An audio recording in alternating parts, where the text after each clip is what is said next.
National conference में जो है वो अलग अलग पार्टियों के जो कार्यकर्ता हैं वो नेशनल कॉन्फ्रेंस को उन्होंने ज्वाइन किया है। आप सभी जानते हैं कि नेशनल कॉन्फ्रेंस की जो नीतियां हैं वो जनता के फेवर में है, प्रो पीपल है, पीपल फ्रेंडली है सरकार। और 1.5 महीना हो गया है जम्मू कश्मीर में जो उमर अब्दुल्ला साहब की अगुवाई में जो सरकार चल रही है, नेशनल कॉन्फ्रेंस की सरकार।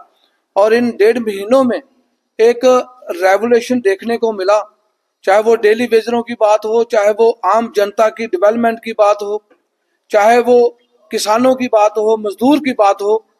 नेशनल कॉन्फ्रेंस ने जो है वो लोगों के हक में जो है वो फैसले लिए हैं और ले रही है। तो आपने आज देखा कि अपनी जम्मू कश्मीर अपनी पार्टी के कई कार्यकर्ताओं ने नेशनल कॉन्फ्रेंस का आज दामन थामा है। वो इसलिए क्योंकि एक ही विकल्प है, वो जम्मू कश्मीर में अगर कोई लोकतांत्रिक तरीके से कोई सरकार चला सकता है वो नेशनल कॉन्फ्रेंस है।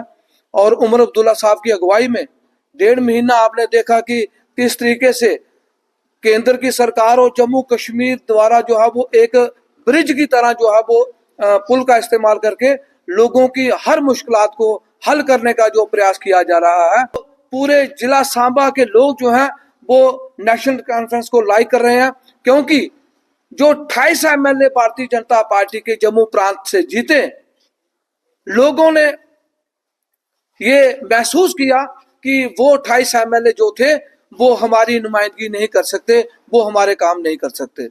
और उनको महसूस हुआ कि नेशनल कॉन्फ्रेंस की सरकार ही एकमात्र विकल्प है जो लोगों की समस्याओं को हल कर सकती है, युवाओं के समस्याओं को हल कर सकती है, बेरोजगारों के नौजवानों की समस्याओं को हल कर सकती है। क्योंकि नेशनल कॉन्फ्रेंस जम्मू खिता हो या कश्मीर का खिता हो, हमेशा दोनों खितों को जो है वो बराबरी का अधिकार अगर कोई किसी ने दिया है वो नेशनल कॉन्फ्रेंस है।